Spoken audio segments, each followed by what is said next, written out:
여야가 29일 본회의를 열어 긴급재난지원금 지급을 위한 추경안을 처리하기로 합의했습니다. 예결위는 내일 전체회의를 열고 추경안 심사를 시작합니다. 더불어민주당 윤리심판원은 성추행 파문을 일으킨 오거돈 전 부산시장에 대한 제명을 의결했습니다. 미래통합당은 오 전 시장을 긴급 체포할 것을 촉구하고 당 차원의 진상조사팀을 구성했습니다. 미래통합당이 내일로 예정된 김종인 비상대책위원회 제재 의결을 위한 전국위원회에 앞서 당선자 총회를 열어 총의를 모으기로 했습니다. 건강 이상설에 휩싸인 북한 김정은 국무위원장이 2주째 공개석상의 모습을 드러내지 않고 있습니다. 홍현익 세종연구소 수석연구위원 전화 연결해 북한의 현재 동향과 급변 사태 가능성에 대해 들어봅니다. 뉴스앤 파워 인터뷰. 오늘은 경기 안산시 단원구 을에서 삼선 중진위원을 꺾고 당선된 더불어민주당의 김남국 당선인과 함께 21대 국회가 풀어야 할 과제에 대해 짚어봅니다.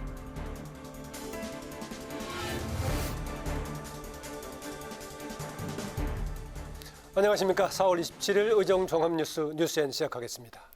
여야가 모레 본회의를 열어 긴급재난지원금 지급을 위한 추경안을 처리합니다. 더불어민주당 윤우덕, 미래통합당 김한표 원내수석 부대표는 오늘 회동을 갖고 이 같은 의사일정에 합의했습니다. 여야는 또 이날 본회의에서 텔레그램 N번방 재발 방지법도 우선 처리하기로 의견을 모았습니다. 여야가 코로나19 긴급재난지원금 지급을 위한 2차 추경안을 오는 29일 본회의에서 처리키로 합의했습니다. 여야는 오늘부터 추경안 심사에 들어갔는데 재난지원금 지급 대상을 전 국민으로 확대하고 추가 재원 중 1조 원은 세출 조정으로 충당키로 했습니다. 홍혜진 기자입니다. 여야가 서로 한 발씩 양보하면서 임시국회 개회 10여일 만에 2차 추경안 심사가 시작됐습니다.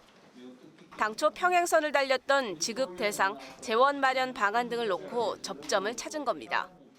지급 대상과 규모는 민주당 주장대로 소득 하위 70%에서 100%로 확대하고 추경안 규모는 9조 7천억 원에서 14조 3천억 원으로 증액하기로 했습니다.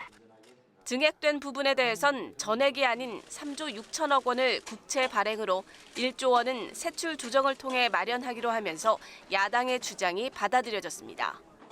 민주당은 여야가 추경안에 대해 큰 틀에서 합의한 만큼 이제는 속도가 중요하다며 반드시 이달 내 처리돼야 한다고 강조했습니다.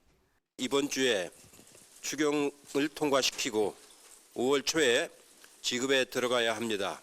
야당의 협조를 강력히 요청하는 바입니다. 통합당은 면밀한 심사를 하겠지만 국민적인 고통을 감안해 추경안이 조속히 처리될 수 있도록 협조하겠다고 밝혔습니다. 코로나 재난지원금이 국민들에게 하루빨리 지급될 수 있도록 저희들도 열심히 협조하겠습니다. 이런 가운데 행정안전위원회가 소관부처에 대한 추경안 심사를 시작했습니다. 여야 의원들은 재난지원금의 조속한 지급에 한 목소리를 냈지만 재원 마련 방안 등 구체적 내용을 놓고는 입장차를 보였습니다. 불확실성을 갖고 기부 형태로 해서 예산의 어떤 이 부족분을 해소하겠다는 방식은 그렇게 좋은 방식은 아니었다고 생각해요. 과감하게 국채 발행을 통해서라도 확장적 재정 기조로 운영하는 것이 훨씬 더 타당했다, 이렇게 생각을 합니다. 공무원 인건비나 예비를 보면 조금 더 감액할 여지가 있지 않을까요? 신규로 추진되는 ODI 사업 예산도 감액이 저는 상당히 필요한 것으로 보여집니다. 여야가 오는 29일 본회의를 열고 추경안을 처리하기로 합의했습니다. 재난지원금의 5월 초 지급이 가능할 것으로 보입니다. 국회방송 홍혜진입니다. 더불어민주당은 성추행 사건으로 자진 사퇴한 오거돈 전 부산시장을 당에서 제명했습니다. 미래통합당은 오 전 시장의 긴급체포 요구와 함께 총선 후 사퇴 공직에 대해 청와대와 민주당이 해명해야 한다고 주장했습니다. 보도에 박지영 기자입니다. 성추행 사실을 인정하고 시장직에서 물러난 오거돈 전 부산시장이 더불어민주당에서 제명됐습니다. 당 윤리심판원은 오늘 회의를 열고 사안이 중대하고 오 전 시장도 시인하고 있어 만장일치로 제명을 결정했다고 밝혔습니다. 오 전 시장은 소명 자료를 제출하지 않는 등 소명 기회도 포기했습니다. 앞서 오전 최고위 회의에서 이해찬 대표는 오 전 시장 성추행 사건에 대해 고개 숙여 사과하고 무관용의 원칙으로 일벌백계 하겠다고 강조했습니다. 민주당은 이번 총선에서도 성추문과 관련된 문제만큼은 무관용으로 임했으며 앞으로도 이 원칙을 결코 변함없이 지켜나가도록 하겠습니다. 미래통합당은 위력에 의한 강제추행으로 현행범인 오거돈 전 시장을 긴급 체포해야 한다고 공세에 나섰습니다. 또 오 전 시장의 사퇴 시기를 총선으로 조율했다는 의혹에 대해 정부 여당이 해명하라고 요구했습니다. 문재인 대통령이 만들고 고 노무현 전 대통령의 조카 사위가 대표 변호사인 법무법인에서 사퇴 공중을 받았는데 청와대와 민주당이 몰랐을 리 없다는 겁니다. 총선 직전에 여권 주요 인사인 부산시장이 사퇴를 약속하는 큰 사건이 벌어졌는데 청와대와 민주당이 몰랐다라는 말을 믿을 국민은 거의 없을 것입니다. 통합당은 당내 곽상도 의원을 위원장으로 민주당의 성범죄를 규명하는 진상조사팀을 구성하고 오 전 시장과 김남국 당선인, 박원순 시장 비서에 대한 맹공을 예고했습니다. 이런 가운데 오거돈 전 부산시장의 사퇴로 내년 4월 7일에 치러지는 보궐선거에 벌써부터 관심이 모아지고 있습니다. 통합당과 정의당은 중대한 범죄로 재보궐선거를 치르게 될 경우 해당 선거구에 후보자를 추천하지 않도록 한 민주당의 당원 당규에 따라 후보를 내선 안 된다고 촉구했습니다. 그럼에도 불구하고 민주당 내에서는 김영춘 의원과 조국 전 법무부 장관 등의 이름이 오르내리고 있고 통합당에서도 김세연, 이진복, 유재중 의원 등이 후보군으로 거론되고 있습니다. 국회방송 박지영입니다. 미래통합당 지도부가 결국 한 발 물러났습니다. 통합당이 재선 3선 당선인들의 요청을 받아들여서 내일 김종인 비대위 출범 추인을 위한 전국위원회에 앞서서 당선자 총회부터 열기로 결정했습니다. 한도현 기자의 보도입니다. 미래통합당 지도부가 내일 김종인 비대위 출범 추인을 위한 전국위에 앞서 당선자 총회를 열기로 결정했습니다. 지난 23일 재선 당선인, 오늘 3선 당선인 등 당 체제 개편에 앞서 총의를 먼저 모아야 한다는 당내 계속된 요청을 결국 받아들인 겁니다. 심재철 대표 권한대행은 당선인 총회 일정 수정을 발표하며 화합과 단결을 위한 당선자 총회에 전원 참여해달라고 밝혔습니다. 통합당은 당선인 총회를 먼저 연 이후 상임 전국위와 전국위를 잇따라 개최하고 김종인 비대위원회 의결을 시도한다는 방침입니다. 통합당 3선 당선인들은 앞서 국회에서 모임을 갖고 지도체제 문제는 당의 명운을 가르는 문제라며 전국위에 앞서 당선인 총회를 열 것을 요청했습니다. 재선 의원 모임과 3선 당선자 모임하고 같이 맥을 같이 하는 거기 때문에 이것이 이루어져야만 당에서도 앞으로 여러 가지 힘을 받고 일을 할 수 있다는 말씀을 드립니다. 이 요청에는 통합당 3선 당선인 15명 가운데 박대출 당선인 등 불참자 4명, 반대 뜻을 나타낸 하태경 당선인을 제외한 10명이 함께했습니다. 박 의원은 다만 김종인 비대위 자체가 아닌 형식과 절차에 대한 문제 제기라고 덧붙였습니다. 이런 가운데 김종인 비대위에 반대하는 자강파는 성원 미달로 인한 상임 전국위, 전국위 무산을 물밑 작업하는 것으로 알려져 막판 변수가 될 전망입니다. 국회방송 한도영입니다. 더불어민주당과 정부는 긴급재난지원금을 전 국민 대상으로 지급하는 대신 재정 부담을 줄이기 위한 자발적 기부를 유도하겠다고 밝혔습니다. 이를 위해 오늘 특별 법안을 제출했는데 자발적 기부는 어떻게 이루어지고 어떤 혜택이 제공되는지 임채원 기자가 보도합니다. 더불어민주당은 정부가 긴급재난지원금을 기부받을 수 있는 근거를 마련하는 긴급재난지원금 기부금 특별 법안을 발의했습니다. 미래통합당이 추경심사 전제 조건으로 내건 자발적 기부금 모집을 위한 특별 법안 마련을 민주당이 받아들인 겁니다. 법안은 재난지원금의 기부 방법을 2가지로 규정했습니다. 긴급재난지원금 신청인이 기부하고 싶은 일정 금액을 기부하는 방법과 3개월 동안 수령하지 않은 긴급재난지원금을 기부금으로 넘기는 방식입니다. 지원금을 신청하지 않으면 자발적 기부 의사가 있었던 것으로 보는 겁니다. 기부된 긴급재난지원금은 고용보험 기금 수입으로 잡혀 고용 안정과 직업 능력 개발, 실업급여 지급 등 코로나19로 인한 고용위기 극복에 사용될 예정입니다. 정부는 긴급 재난지원금을 기부하면 15%의 세액공제를 적용하는 방안을 검토 중입니다. 예를 들어 100만 원을 기부하면 연말 정산 또는 종합소득세 신고 때 15만 원을 돌려받는 겁니다. 재난지원금을 기부받아 부족한 재정을 충당하는 데 대한 반대도 만만치 않습니다. 미래통합당 김재원 정책위의장은 국채를 발행해서 국민들에게 지원금을 나눠주고 다시 기부를 받아서 재원을 충당하겠다는 것은 정상적인 방법이 아니라고 지적했습니다. 강제성이 없는 자발적인 성격인 만큼 얼마나 많은 사람이 기부할지도 미지수입니다. 긴급 재난지원금 기부금 특별 법안은 상임위 심사를 거쳐 2차 추경안과 함께 처리될 예정입니다. 국회방송 임천입니다.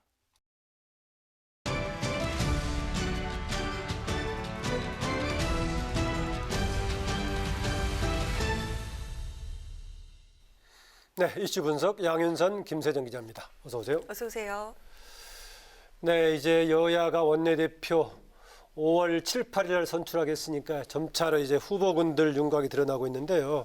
양윤선 기자, 정말 후보군들 드러나면서 점차 본격화되고 있죠? 네, 선거전 열기가 좀 달아오르고 있는데요. 민주당 같은 경우에는 180석이 되는 슈퍼 여당을 이끌어야 한다는 점에서 또 통합당은 당의 재건을 이끌어야 한다는 막중한 책임을 갖고 있다는 점에서 원내대표 선거에 더 관심이 쏠리고 있습니다. 민주당은 오늘 새 원내대표 선출을 위한 이 후보자 등록을 시작을 했습니다. 오늘부터 시작했군요. 네, 경선은 다음 달 7일인데요. 원내대표 후보로는 이른바 친문계로 분류되는 4선의 김태년 전 정책위 그리고 3선의 전해철 예결위 간사, 또 오늘 출마를 공식화했죠. 상대적으로 계파색이 좀 옅은 4선의 정성호 전 기재위원장 등이 후보입니다. 당초 출마가 좀 유력하게 점쳐졌던 4선의 윤호중 사무총장은 아직 출마 여부를 결정짓지 못했습니다. 현 사무총장이 출마할 경우 원내 경선에 개입하는 것으로 좀 보여질 수 있다는 지적이 있어서 고심 중인 것으로 알려졌는데요. 오늘 자신의 SNS에 불출마를 선언했다가 곧 글을 삭제하기도 했습니다. 네, 하마평에 올랐던 5선의 조정식 정책위의장, 4선의 노웅래, 안규백, 3선의 박완주 의원은 불출마로 가닥을 잡았습니다. 네, 그럼 윤호중 의원은 고심 중이고 현재는 3파전 구도네요. 유력 후보는 누굽니까? 네, 출마자가 이대로 확정이 된다면 2강 1중 구도의 선거전이 될 거란 게 정치권의 분석입니다. 2강에 김태년, 전해철 의원이 꼽히고요. 친문인데다가 당내 기반이 좀 탄탄하다는 점에서 그런 점이 강점입니다. 1중은 성호 의원으로 비주류로 분류가 돼서 좀 선거전에서 열세가 예상이 됩니다. 여기에 윤호중 의원이 출마를 한다는 가정하에 김태년, 윤호중 의원 간의 단일화 논의가 경선 구도의 마지막 퍼즐이 될 거란 예측이 많습니다. 친문 중에서도 이해찬계인 김태년, 윤호중 의원은 두 사람 간에 좀 교통 정리가 있어야 한다는 의견이 중론인데요. 상황이 이렇기 때문에 윤 사무총장도 출마에 좀 고심을 하고 있는 것으로 보입니다. 오늘 SNS에 올렸다가 이 삭제한 해프닝도 출마와 불출마의 변을 각각 준비를 했는데 실수로 출마 포기 버전을 좀 먼저 공개한 것으로 알려졌습니다. 네, 정말 슈퍼 여당이라고 할 정도로 초거대 여당을 이끄는 원내대표 자리인데요. 더구나 이제 21대 국회를 시작하기 때문에 원구성 협상도 주도를 해야 되고요. 그래서 굉장히 이제 역할이 클 건데 이번에 새롭게 당선인으로 등장한 초선들 한 85명쯤 되나요? 역할이 굉장히 중요하겠죠? 네, 그렇습니다. 민주당 당선인 163명 중에 지역구 초선이 68명입니다. 민주당 당선인은 선수별로 봤을 때는 초선의 비율이 가장 높고요. 그리고 대체로 계파색이 옅습니다. 그리고 또 외부 영입 인사가 다수 포함이 돼 있고요. 그렇기 때문에 아무래도 이들 선택에 따라서 원내대표 이 선거의 향배가 갈릴 수가 있습니다. 마침 오늘 국회 본청에서 민주당과 시민당 초선 당선인들을 대상으로 한 워크숍이 진행이 됐는데 여기서 좀 표심 잡기 경쟁이 활발하게 펼쳐졌습니다. 시민당 초선 당선인 이 모정당인 민주당 원내대표 경선에 투표할 수 있느냐 이것도 관심거리였는데요. 오늘 민주당 최고위에서 투표권을 주지 않기로 결론이 났습니다. 아까 그러면 제가 80 몇 명이라고 했던 것은 해당이 안 되는 거고 68명만 해당이 되겠군요. 초선들이. 네, 그렇습니다. 68명이 되는 거죠. 그래서 네, 원내대표 경선의 당락을 좌우하는 것으로는 이낙연 당선인의 선택도 떠올랐다고요? 네, 출사표를 던진 후보들이 이미 이 전 총리를 면담을 요청을 하는 등 이른바 이 이심 잡기에 나섰습니다. 후보들이 이 전 총리를 만나서 좀 지지를 요청을 했다고 전해졌는데요. 이 전 총리는 이 자리에서 특정 후보를 지지 의사를 밝히는 대신에 덕담을 건넸다고 합니다. 이 전 총리 당내 세력이 드러난 적도 없고 뚜렷한 개파도 없습니다. 하지만 대선 주자 선호도에서 1위를 차지하고 있는 만큼 정치적인 어떤 무게감과 또 잠재 세력이 있다고 보는 건데요. 이 전 총리가 이번 총선에서 후원회장을 맡은 후보가 가운데 22명이 당선이 됐습니다. 또 28명의 호남 의원도 이 전 총리의 잠재적 우군이라고 봐야 한다는 설명입니다. 이 전 총리는 당분간 전략적인 모호함을 유지를 하면서 상황을 관망할 것이란 전망이 나오고 있는데요. 당내 문제보다 민주당 코로나19 국난극복위원회 등을 챙기겠다고 밝힌 상태입니다.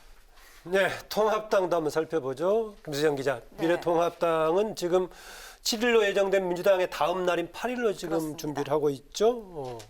네, 통합당 역시 새 원내사령탑 경쟁이 달아오르고 있는데요. 이번 원내대표 선거가 지금 지도부 공백 상태인 미래통합당에겐 특히 중요해 보입니다. 이 새 원내대표는 곧 출범하는 비대위와 함께 총선 참패로 혼란에 빠진 당을 수습하는, 크게 보면 보수 재건이라는 중요한 역할을 하게 되는데요. 통합당의 의석수가 20대 국회 때보다 대폭 줄어든 상황이지 않습니까? 앞으로 민주당이 공수처 설치를 비롯해서 본격적으로 각종 개혁과제 추진에 나설 텐데 이 과정에서 개헌을 제외하고 모두 가능하다는 180석을 장악한 거대 여당을 통합당이 상대해야 합니다.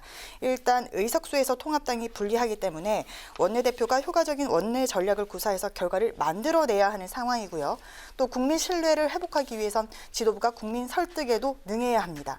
특히 21대 국회 전반기 원구성 협상을 어떻게 하느냐가 차기 원내대표의 첫 시험대가 될 것으로 보이는데요. 여야 협상에 효과적으로 대응하기 위해선 우선 주요 상임위원장 자리를 확보해야 하는 중요한 과제가 있습니다. 네, 그럼 차기 원내 사령탑 어떤 후보들이 경쟁을 하게 될까요? 네, 자이든 타이든 지금까지 거론되는 후보들이 여럿 있습니다. 이 5선에 성공한 주호영 의원을 비롯해서 4선의 권영세, 김기현, 박진, 이명수 의원, 그리고 3선이 되는 김태흠, 유이동, 장재원 의원 등이 거론되고 있고요. 통합당을 탈당해서 무소속으로 4선에 당선된 권성동 의원도 원내대표 도전 의사를 밝혔는데 권 의원은 우선 복당 문제가 남아 있습니다. 선거가 당장 다음 주인데요. 시간이 얼마 없기 때문에 후보군들이 이번 주 물밑 작업에 속도를 낼 것 같고요. 내일 전국위원회와 국회의원 당선자 총회 등을 거치면서 원내대표 후보군이 구체화될 것으로 보입니다. 네, 그러니까 한 이제 선거 날이 열흘 정도 남은 것 같은데 지금 나서는 사람마다 다 본인이 될 수 있을 거라고 생각을 할 건데 현재 분위기 어떻습니까? 이번 원내대표 경선 구도가 기존과는 조금 다르게 펼쳐질 것이라는 전망이 당 안팎에서 나오고 있습니다. 먼저 내일 김종인 비대위 체제 출범 여부가 결론이 나는데요. 이 김 전 위원장은 통합당의 쇄신을 강조하고 있기 때문에 김종인 체제가 들어선다면 인물 교체라든지 이러한 대대적인 변화가 예상이 됩니다. 그런데 당내 일각에선 이 김종인 비대위에 반발하는 분위기도 있고요. 당 수습 과정에서 또 어떤 이견과 갈등이 나올지 모르기 때문에 원내대표가 당내 동의와 협조를 이끌어내는 게 녹록지 않을 것이라는 관측도 나오고 있습니다. 따라서 이번 원내대표 선거는 친박이냐 비박이냐 이런 특정 계파보다는 이 위기 상황을 어떻게 돌파해낼지 의원 개개인의 역량에 기대해서 원내대표 선거가 치러질 가능성이 높다는 분석이 있고요. 또 차기 원내대표로 영남권 출신이 탄생할지에도 관심이 모아지고 있습니다. 통합당이 이번에 수도권 선거에 참패하면서 지역구 의원 선거 당선인 총 84명 중 67%에 달하는 56명이 영남권 당선입니다. 때문에 영남권 후보에 힘이 쏠릴 것이라는 짐작이 있고요. 반면에 보수 재건을 위해서는 통합당이 탈영남을 해야 한다. 그러니까 지역주의를 벗어나서 외연을 확장하고 수도권 지지 세력을 강화해야 한다. 이런 의견도 있기 때문에 전략적으로 비영남권 원내대표가 선출될 가능성도 있습니다. 네, 이번에 위선 정당 소식 살펴보도록 하겠습니다. 양윤성 기자. 더불어시민당과 민주당이 합당 절차를 밟는다고요? 네, 민주당이 오늘 최고위에서 결론을 내렸습니다. 이 총선 전에 비례연합정당 참여 여부를 전당원 투표로 결정을 했듯이 이번에도 합당 여부를 전당원 투표로 결정을 한다는 방침입니다. 다음 달 15일 최종 결정이 날 것으로 예상이 되는데요. 결과를 지켜봐야 알겠지만 약속대로 일단 실리가 아닌 명분을 택했습니다. 합당을 하지 않는다면 별도의 원내교섭단체를 좀 유지를 해서 국회 운영 주도권을 더 쥘 수 있다는 이점이 있었습니다. 또 고위공직자범죄수사처 처장 추천위에서 야당 목 하나를 가져갈 수 있다는 이점도 있었거든요. 다만 원내 교섭단체를 만들려면 현재 17석에서 시대전환과 기본소득당 당선인들을 제외하고 모두 5명의 의원을 추가로 받아야 합니다. 결국 의원 꿔주기 이 구태를 반복해야 한다는 게 부담으로 작용했다는 분석도 있습니다. 더는 꼼수 논란으로 체면을 구기기보다는 통합당과 한국당을 좀 우회적으로 압박하는 모양새를 취한 것으로 보입니다. 네, 대체로 그동안에 이제 거대 슈퍼 여당 얘기하면 180석 이야기했는데 구체적으로 합당이 되면 178명으로 이제 구체되겠군요. 네, 그렇게 될 것 같습니다. 네, 김수영 기자. 네. 지금 미래통합당과 또 그쪽의 비례정당인 미래한국당 이거 어떻게 되는 건가요? 네, 미래한국당은 통합당과 합당은 하겠지만 그 시기와 방법은 정해지지 않았다는 게 입장입니다. 이 미래한국당 백승주 의원이 오늘 YTN 라디오 인터뷰에서 다시 한번 밝혔는데요. 예. 합당하는 것은 기정사실이지만 보수 세력의 힘을 극대화하기 위한 최적의 시기를 고려하고 있다고 했습니다. 그런데 이 합당을 하겠다고는 하지만 공수처장 추진위 구성이라던가 향후 여야 협상에서 교섭단체가 힘을 발휘할 수 있기 때문에 정치권에서는 당분간 두 당이 합당하지 않을 것이라는 분석도 나오고 있거든요. 예. 그래서 미래통합당이 지금은 비대위 구성이라던가 새 지도부 구성에 집중하는 시기이기 때문에 통합당 체제가 조금 안정된 후에 상황을 다시 봐야겠습니다. 네, 오늘 이슈 분석 여야 정당들의 비례정당과의 통합 관련 얘기까지 들었습니다. 여기까지 듣겠습니다. 양윤선, 김세정 기자 두 분 수고하셨습니다. 4.27 판문점 선언 2주년인 오늘 더불어민주당은 남북관계 개선을 위한 노력을, 미래통합당은 대북정책 전환을 촉구했습니다. 민주당은 남북대결 종식과 한반도의 항구적 평화 정착을 위해 문재인 정부의 대북정책을 든든하게 뒷받침해 나가겠다고 강조했습니다. 반면 미래통합당은 남북 정상 합의 중에 현실이 될 것은 아무것도 없다고 지적하고 굳건한 안보가 평화로 이어진다는 사실이 다시 한번 증명됐다고 주장했습니다. 더불어민주당과 정부는 다음 달부터 초중고 학생 가정에 농산물 꾸러미를 지급하기로 했습니다. 당정은 오늘 당정협의회에서 서울과 경기도 등 8개 시도의 초중고 학생 364만 명을 대상으로 농산물 꾸러미 지원 사업을 시행하기로 했다고 밝혔습니다. 당정은 이번 사업을 예산 준비 등 여건이 가능한 지역부터 순차적으로 추진하고 단계적으로 확대해 나간다는 방침입니다. 농산물 꾸러미 지원 사업은 코로나19로 인한 급식 중단에 따라 농가의 식재료용 친환경 농산물을 무료로 학생 가정에 지원하는 사업입니다. 미래통합당 민경욱 의원이 인천지방법원에 21대 총선 투표함 증거보전 신청을 했습니다. 민 의원은 투표함 증거보전 신청에 대해 이번 선거 개표 결과에 대한 의혹을 해소하기 위한 노력의 일환이라고 밝혔습니다. 인천 연수 을에서 낙선한 민 의원은 자신의 지역구를 포함한 일부 지역에서 관내 사전투표 득표수 대비 관내 사전투표 득표수 비율이 일치한다며 개표 조작 의혹을 제기했습니다. 코로나19로 인해 연기됐던 국회 8급 공채시험과 입법고시 시험이 오는 6월 6일과 27일 각각 실시됩니다. 국회 사무처는 오늘 변경된 8급 시험과 입법고시 일정을 국회 채용 시스템에 공고했습니다. 국회 사무처는 수험생의 안전한 시험 응시를 위해 철저한 방역 대책을 수립하는 등 시험 준비에 만전을 기하겠다고 밝혔습니다.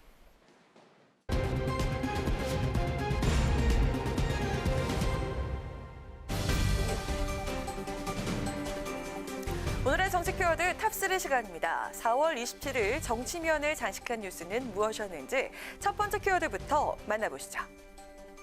김정은 북한 국무위원장의 건강 이상설을 두고 여전히 의견이 분분한 가운데 4.27 판문점의 공동선언 2주년인 오늘도 김 위원장은 공개석상의 모습을 드러내지 않았습니다. 계속되는 김 위원장의 자맹에 국회에선 오늘 관련 간담회가 열렸는데요.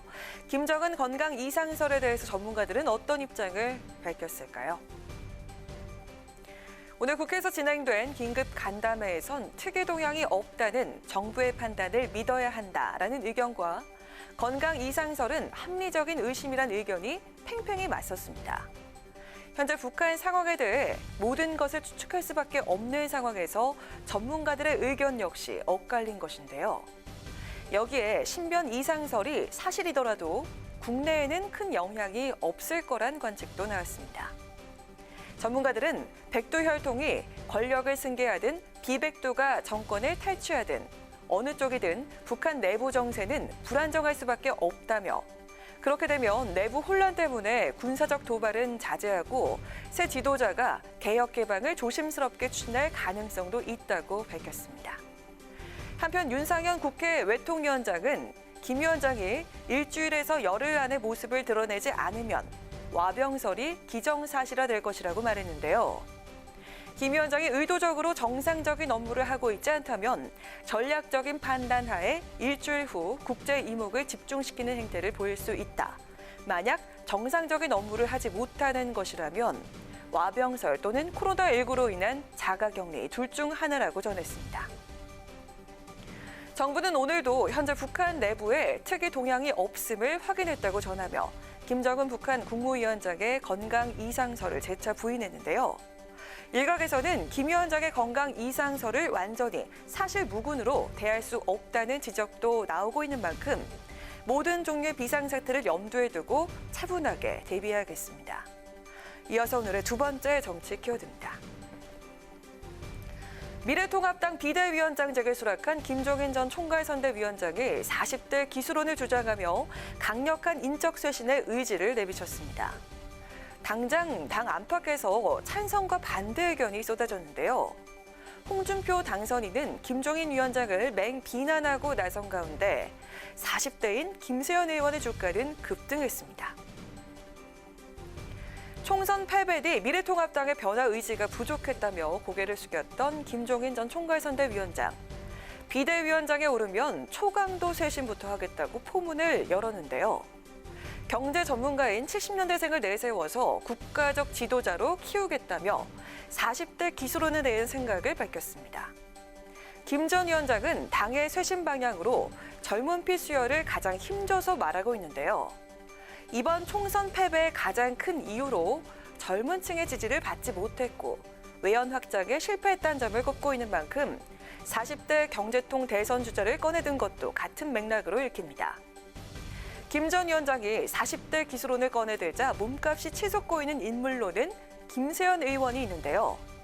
통합당이 총선에서 당이 괴멸하다시피 된 처참한 성적표를 받아들자 당 안팎에선 김 의원에 대한 재평가가 이루어지는 분위기입니다. 반면 홍준표 당선인은 김 전 위원장이 제안한 40대 기수론을 정면 반박했는데요. 40대는 대한민국을 이끌 만한 정치적 역량이 있는 세대가 아니라고 본다며 애초에 김 전 위원장이 비대위원장을 맡을 적임자라고 했던 홍 당선인은 돌연 김 전 위원장을 뇌물전과 이범, 노욕으로 찌든 부패 인사라며 이런 분이 비대위원장으로 오는 것은 부적절하다고 주장했습니다.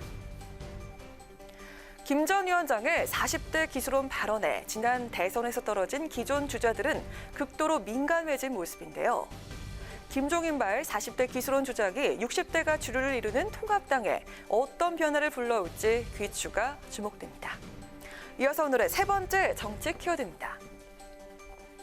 지난달 대구에서 보름간 코로나19 의료 봉사를 했던 국민의당 안철수 대표가 오늘 다시 대구를 찾아 봉사활동에 나섰습니다. 안 대표의 대구 행에는 부인인 김미경 서울대 교수와 김도식 당대표 비서실장 등이 함께 했는데요. 신규 확진 환자 수가 급감하고 있는 지금 안 대표가 대구로 향한 이유는 무엇이었을까요? 국민의당에 따르면 안 대표는 지난번 봉사활동을 했던 대구 계명대 동산병원을 찾아 의료봉사 일정을 조율했다고 합니다.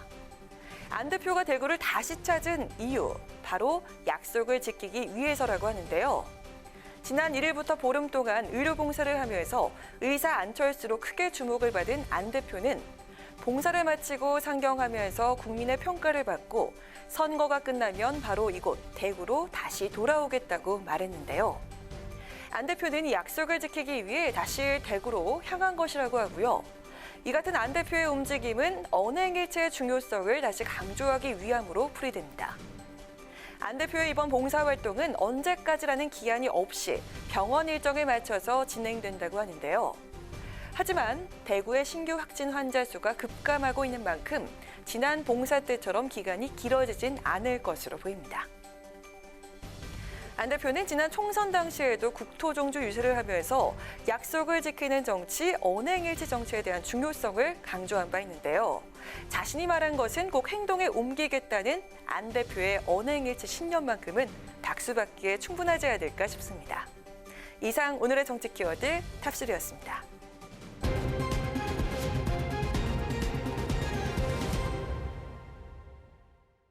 네, 앞서 오늘의 정치 키워드에서 보신 것처럼 북한 김정은 국무위원장이 16일째 두문불출하면서 건강 이상설과 관련해서 여러 추측이 난무하고 있습니다. 국회 외통이 오늘 긴급 간담회를 열고 진단에 들어갔지만 전문가들 사이에서도 의견이 분분한데요. 오늘은 홍현익 세종연구소 수석연구위원 직접 전화로 연결해서 자세한 얘기 나눠보도록 하겠습니다. 안녕하세요. 반갑습니다. 네, 안녕하십니까. 네, 홍 박사님 오랜만입니다. 네, 반갑습니다. 네, 김정은 위원장 신병 관련해서 여러 가지 건강 이상 관련 얘기가 나오고 있는데 이런저런 얘기가 서로 다른 얘기가 오가는 배경이 보이는데 지금 홍 박사께서는 어떻게 보고 계십니까? 예, 저는 김정은 위원장이 뭐 약간의 무릎 관절 수술이나 아니면 심장 그 스텐스 시술 정도는 받을 수도 있지만 예. 통치를 하는 데는 별 지장 없는 상태가 아니겠느냐. 는데 저는 무게를 두고요. 예. 지금 북한에 대한 정보는 뭐 중국도 정보를 갖고 있지만 미국보다도 대한민국이 제일 정보를 많이 갖고 있고요. 인적 정보라 해서 휴민트도 우리 정부가 많이 갖고 있고 또 뭐 위성 정보는 또 미국이 갖고 있고 근데 미국 정부는 트럼프 대통령이나 폼페이오 장관의 입을 통해서 우리는 아는 바 없다. 그리고 모든 정보가 한국하고 공유한다 이런 입장인데 우리 청와대에서 NSC 회의를 열어서 국정원장, 국방부 장관, 외교부 장관, 통일부 장관 또 청와대 안보실장이 다 모여서 네. 한미 간의 국방당국 간의 정보 교류 그리고 외교부 간의 정보 교류 이런 걸 다 종합해서 휴민트까지 합쳐보니까 북한에 별다른 징후가 없다. 이게 전 세계에서 아마 제일 정확한 정보일 거라고 저는 봅니다. 네, 우리 정부가 지금 발표한 것을 중심을 두고 보면 된다 그런 얘기군요. 그렇습니다. 그리고 거꾸로 이상설을 제기하는 사람들 입장에서 보면 제기하는 내용이 이렇게 확정적으로 김정은 위원장이 그 신변 이상에 있다고 하는 것이 확정질 수가 없어요. 왜냐하면 4월 15일 날 그 할아버지인 김일성 생일을 맞아서 금수산 태양궁 탐배에 불참했다. 예. 이게 김정은 위원장 집권 이후에 항상 참배했지만 이번에는 이제 안 갔죠. 그런데 김정일 위원장, 그러니까 김일성의 아들 시절에도 여러 차례 안 갔거든요. 아하. 그러니까 꼭 가야 되는 게 아닙니다.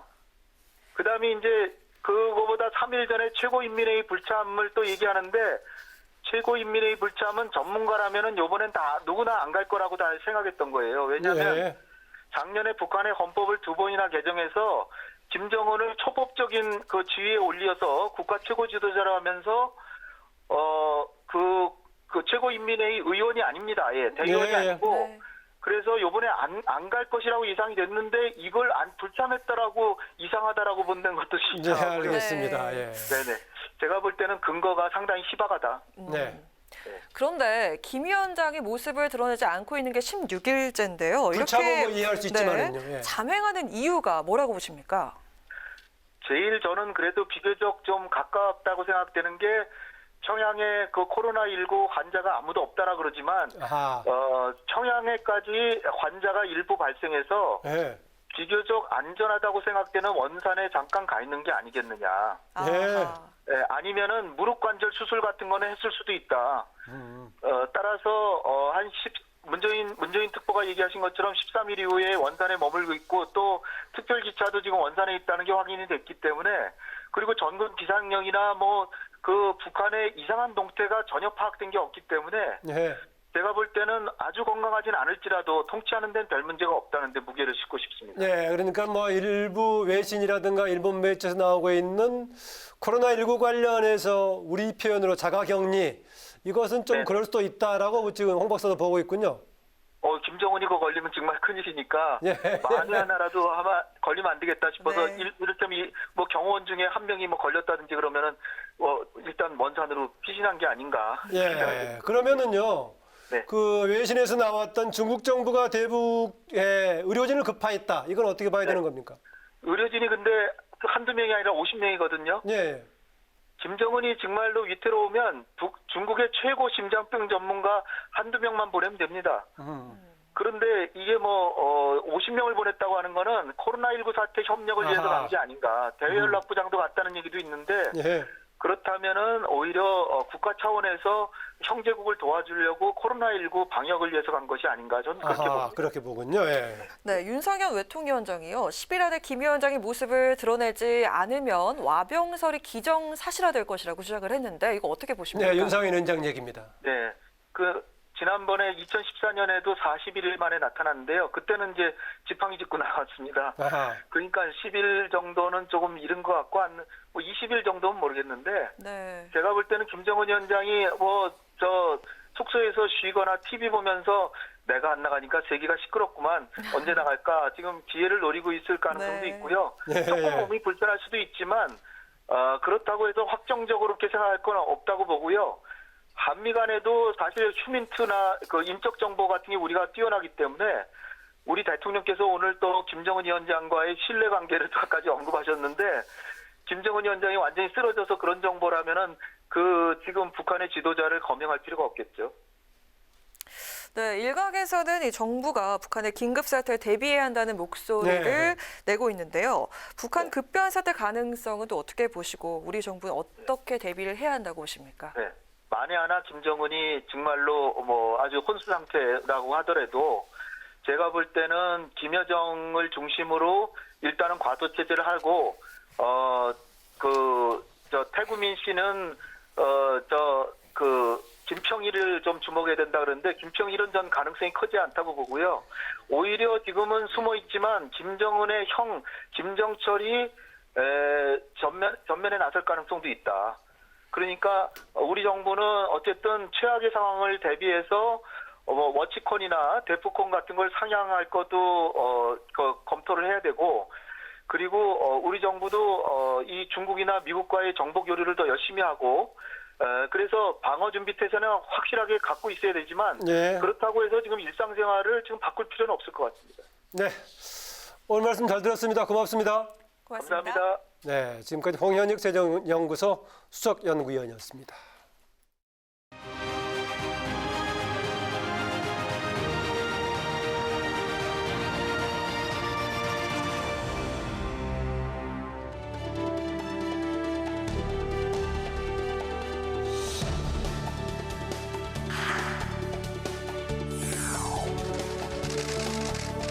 이 자리에 선수 그 초심의 마음.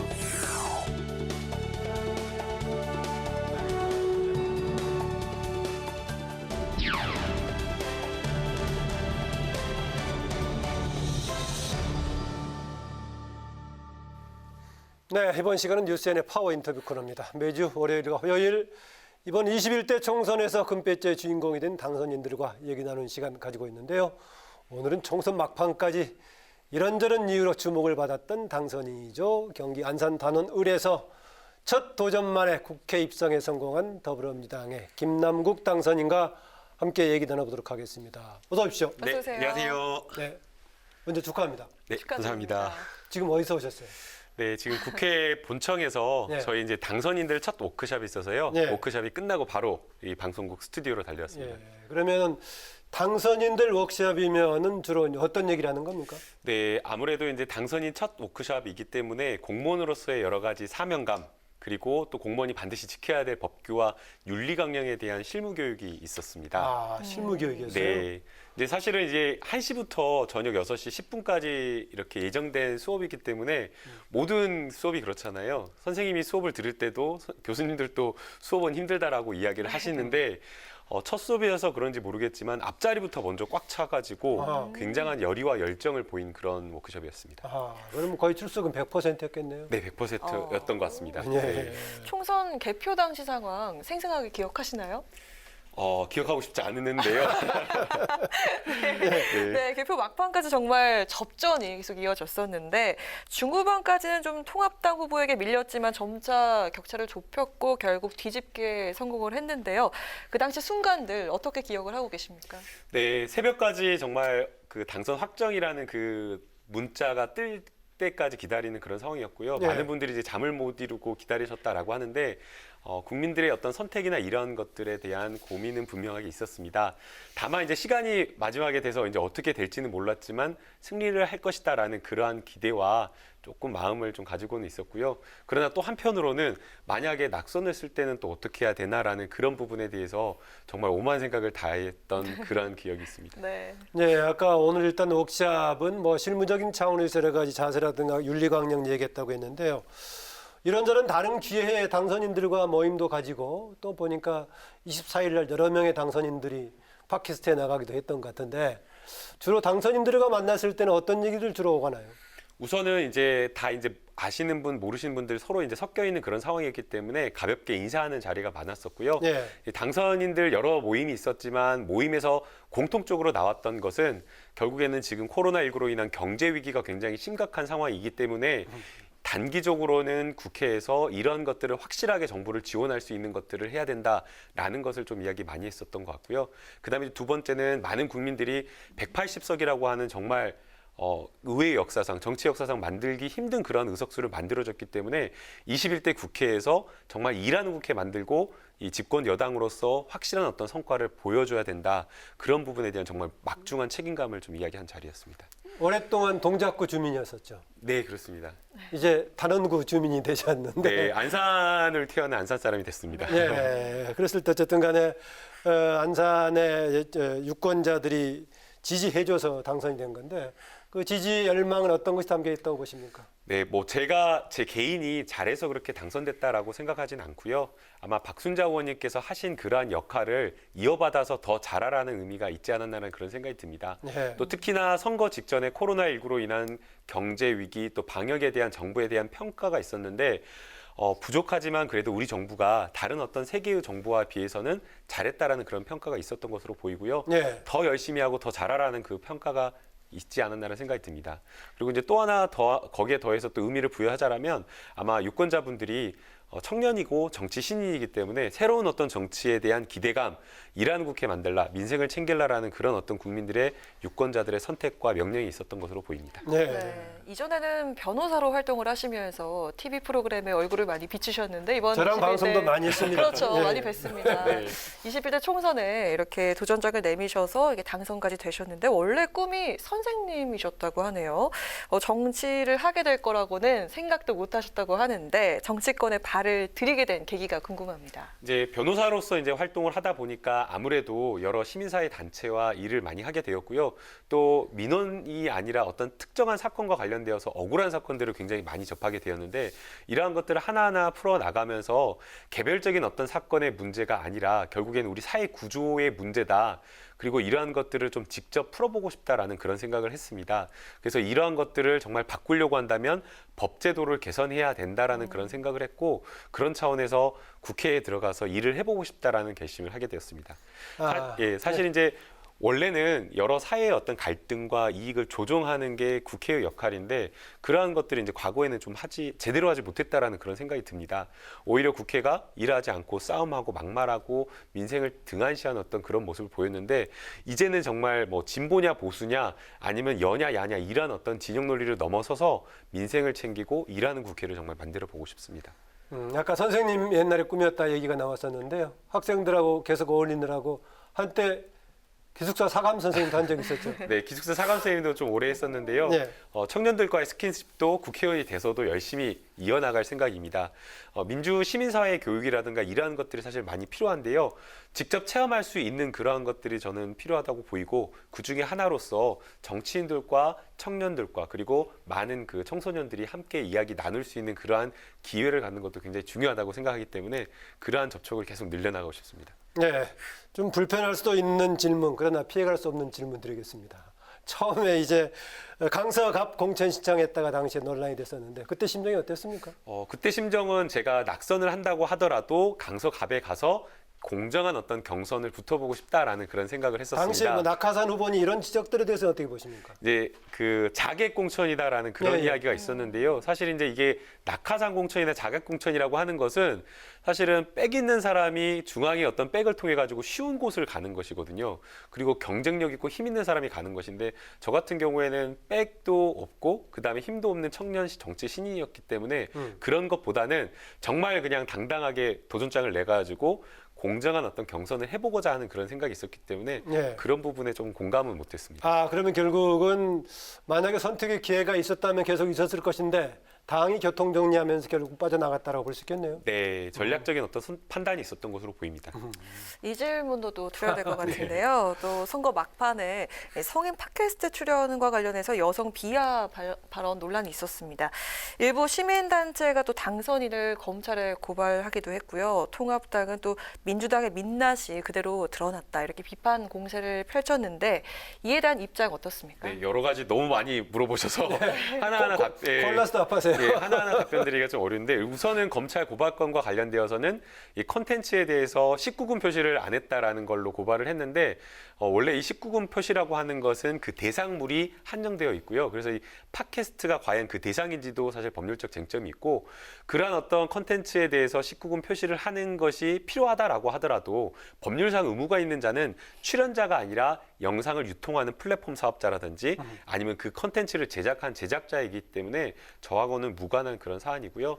그리고 이제 그 해당 통합당 쪽에서는 출연 자체가 문제다. 예, 출연 예. 횟수가 윤호중 총장은 위에 정도라고 했는데 해보니까 뭐 20몇 회더라 이런 얘기도 하고 있어요. 네, 이제 그것은 당에서 어떻게 해서 그 발언이 나왔는지는 모르겠지만 네. 저는 이제 그러한 발언을 한 바가 없고 입장문에서 그 컨텐츠와 관련되어서 분명하게 해명을 했습니다. 횟수 가지고 얘기한 적은 없다. 네, 횟수 가지고 이야기한 적 없고요. 그건 횟수를 속일 수도 없는 게 이미 컨텐츠가 그 수십만 수백만이 본 컨텐츠이기 때문에 그건 뭐 속일래야 속일 수도 없는 이야기고 듣지 않아도 제목만 보더라도 그 내용이 나오기 때문에 그것은 아마 당에서 조금 이야기가 잘못 이렇게 나간 것으로 보입니다.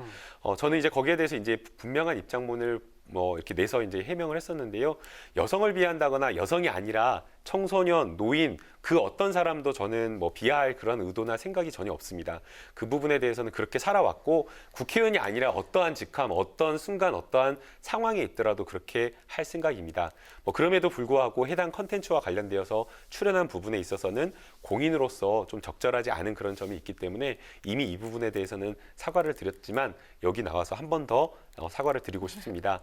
이 기회를 통해 가지고 좀 더 제가 언행이라든가 이런 부분에 있어서 신중하고 조심하고 또 조심해야겠다는 생각을 하고 있습니다. 네, 당연히 뭐 상대 정당인 통합당 야당 쪽에서는 뭔가 계속 해보려고 할 건데 이번에 오거돈 부산시장 관련해 가지고 당내 TF를 구성하면서 오거돈만 얘기하는 것이 아니라 같이 넣어서 이렇게 얘기를 하고 있는데 그럼 어떻게 대응하시는 겁니까? 네, 거기에 대해서 제가 응해야 될 부분이 있다라고 한다면 피하지 않고 분명하게 응할 생각이 있고요.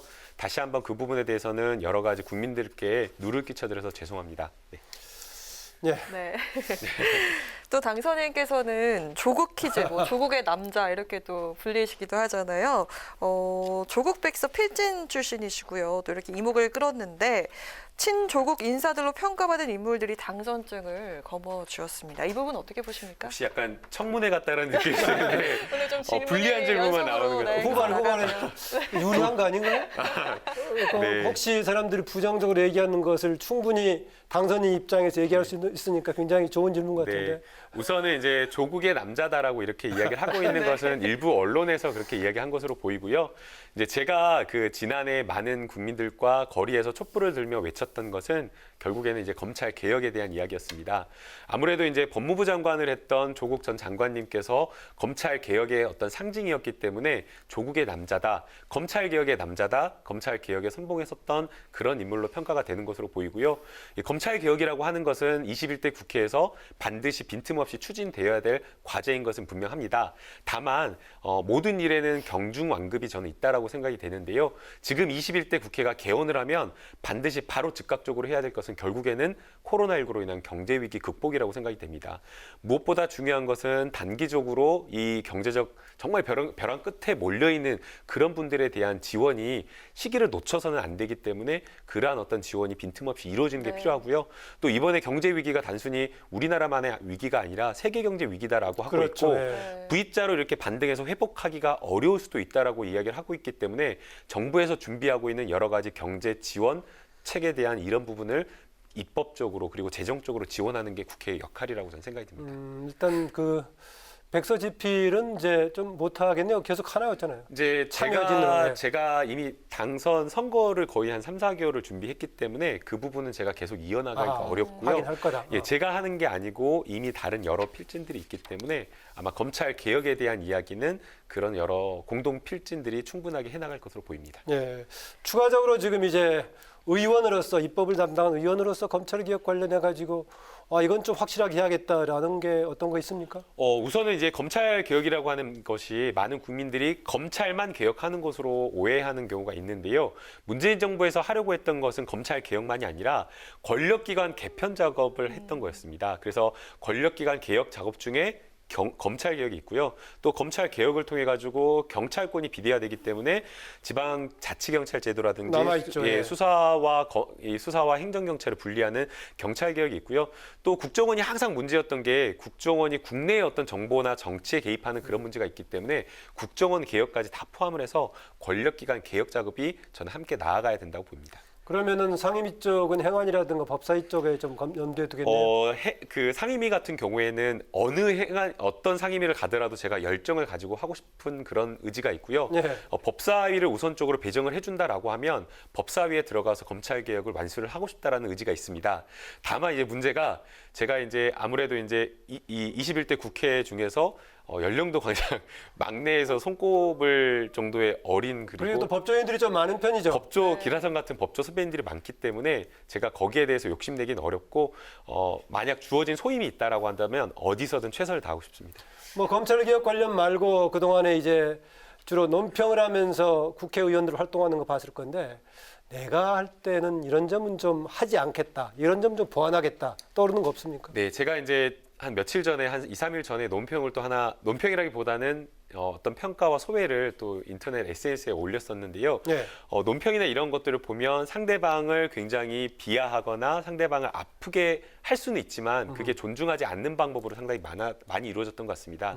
그래서 국회에서 막말하지 않고 상대방을 존중하면서 비판과 비평을 한다고 하더라도 굉장히 조금 아프지만 상대방을 존중하고 상대방이 받아들일 수 있는 그러한 좀 정치 언어를 사용하고 싶습니다. 네, 이제 앞을 보고 달려 나가실 텐데 21대 국회가 문을 열기까지 약 한 달 정도가 남았습니다. 그동안 어떻게 준비를 하실 계획인가요? 네, 우선은 지역구 주민들에게 감사의 당선 인사를 하는 게 굉장히 중요하다고 생각해서 계속해서 당선 인사를 하고 있고요.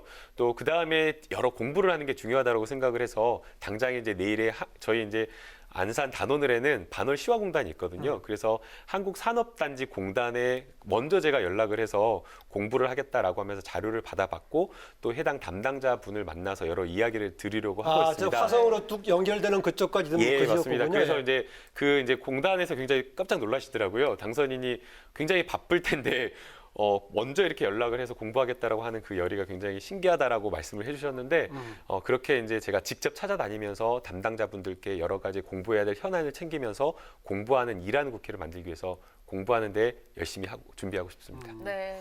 열의가 느껴지는데요. 이 열의를 담아서 앞으로의 포부와 또 목표를 한 말씀 부탁드리겠습니다.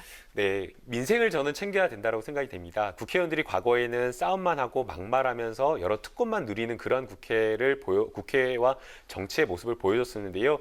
그러한 국회로는 민생 문제 해결할 수 없고 코로나19로 인한 경제 위기를 극복할 수 없다라고 생각이 됩니다.